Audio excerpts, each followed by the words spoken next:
Bismillahirrahmanirrahim. Assalamualaikum warahmatullahi wabarakatuh. Alhamdulillahirabbil alamin. Allahumma shalli ala sayyidina Muhammadin al-Fatih lima ughliq wal khatimi lima sabaqa nasir haqqi bil haqqi wal hadhi ila siratal mustaqim wa ala alihi haqqa qadrihi wa miqdaril azim. Alhamdulillahirabbil alamin. Alhamdulillah kita masih bisa bertemu di hari Jumat ini dan bisa memberikan sedikit nasihat untuk diri saya pribadi dan untuk kita semua. Jadi saya di sini akan menjelaskan sedikit tentang problem mungkin yang dialami masyarakat anak-anak muda ya, tentang nikah muda nih. Nah, gimana tentang nikah muda? Banyak orang sekarang yang anak-anak muda itu yang ingin menikah atau memang sudah terlanjur menikah. Mungkin yang di umur 21, 22. Apakah itu boleh ya? Boleh-boleh saja sah. Akan tetapi yang jadi masalah di sini, banyak daripada anak muda yang menikah salah niat. Dia menikah, dia kira itu mudah, dia kira itu ini, dia ini. Maksudnya dalam arti mudah ini maksudnya meremehkan gitu loh. Akhirnya apa yang terjadi? Baru nikah 2 tahun, 3 tahun, bahkan ada yang baru 1 tahun sudah cerai, bahkan sudah mengandung anak. Hal-hal seperti ini perlu kita perlu kita lihat apa sih penyebabnya gitu. Jadi yang pertama, emang dari segi perintah menikah itu bahwasanya Rasulullah SAW beliau pernah bersabda bahwasanya ya ma'syaras syabab. Jadi wahai pemuda, man istata'a minkumul ba'ah falyatazawwaj. Wahai para pemuda, yakni siapa saja di antara kalian yang sudah mampu, yakni mampu menanggung nafkah, hendaklah dia menikah. Kenapa? Fa innahu aghaddu lil basari. Karena menikah itu lebih mampu untuk menundukkan pandangan dan menjaga kemaluan. Selain menundukkan pandangan juga sonu lil farji, ya ini menjaga kemaluan. Wa man lam yastati fa alaihi bisawmi fa innahu lahu wijaun. Jadi siapa saja yang tidak mampu, hendaknya dia berpuasa.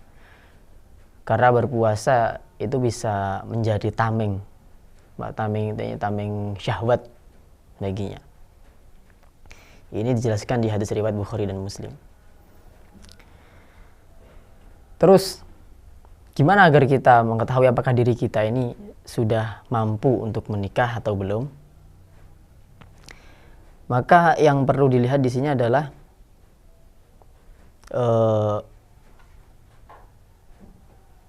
dalam segi ilmu. Apakah kita sudah mengaji tentang bab nikah? Apakah kita sudah tahu syarat-syarat yang harus dijalani setelah nikah, kewajibannya apa aja yang akan dilakukan? Kita harus tahu tentang hal tersebut. Karena kalau kita tidak tahu, maka akan berantakan gitu. Ini termasuk menafkahi istri, menafkahi anak. Jadi tidak langsung nikah gitu aja, enggak. Ya emang itu bisa mengurangi bisa menundukkan bisa ghadul basar ya, dan bisa kita terhindari dari zina. Akan tetapi yang perlu diketahui juga seperti itu, kita harus tahu apa yang kita lakukan, kewajiban kita ketika kalau kita menikah. Dan mungkin banyak orang-orang itu seperti ini, nggak apa-apalah kita menikah, kamu menikah dengan wanita yang kaya. Intinya yang kaya, yang banyak uang. Nggak peduli itu wanita bisa baca Quran atau nggak, bisa ngaji atau nggak peduli. Dan mereka mengatakan bahwasanya nikahilah wanita karena 4 perkara. Hartanya, di sini akan saya jelaskan dimaksud itu.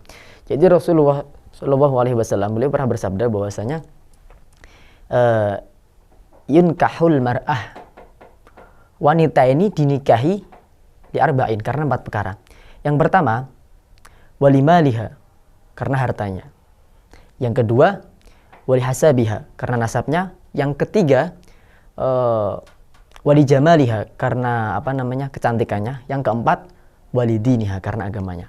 Nah, Imam Nawawi di sini menjelaskan bahwasanya yang dimaksud di sini adalah Rasulullah Shallallahu Alaihi Wasallam menjelaskan bahwasanya kebanyakan orang-orang ini menikahi perempuan karena ini harta, nasab, kecantikan, dan meletakkan agama ini di akhir. Jadi bukan Rasulullah memerintahkan untuk cari hartanya yang kaya, yang itu bukan. Karena ini nanti akan bertentangan banget yang dimana Rasulullah SAW beliau tidak pernah mengatakan bahwasanya aku lebih cinta dunia daripada urusan akhirat. Aku tidak aku lebih cinta dunia daripada agama. Jadi seperti itu. Jadi perintah di situ adalah tetap mencari yang agama. Jadi seperti itu. Dan perceraian di sini kasusnya banyak. Ada yang mungkin selingkuh, ada yang mungkin masalah ekonomi. Ya, seperti apa? Jadi dampaknya itu ketika dia menikah dia belum siap, akhirnya gitu. Contoh, mungkin dia kalau saya lihat dari anak-anak muda itu mungkin dia sering ganti-ganti pacar atau gimana. Akhirnya itu kebawa ketika nikah. Kebawa nikah, cerai lagi. Jadi seperti seakan-akan mempermainkan nikah itu. Nah, itu kebawa. Maka dari itu dianjurkan untuk kita, bukan dianjurkan juga, diwajibkan untuk menghindari yang namanya zina atau pacaran. Karena itu akan berpengaruh kepada masa depan kita.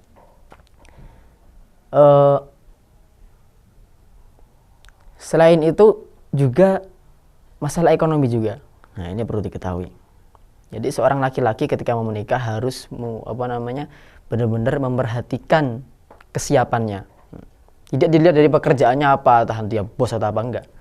Penghasilannya berapapun enggak dilihat dari itu. Akan tapi dilihat kira-kira itu sudah layak enggak, udah cukup enggak untuk dia menikahi seseorang gitu. Karena ini nanti tanggung jawab. Jadi tidak bisa seenaknya sendiri. Memang rezeki itu sudah diatur, tapi tetap kita ikhtiar. Seperti itu.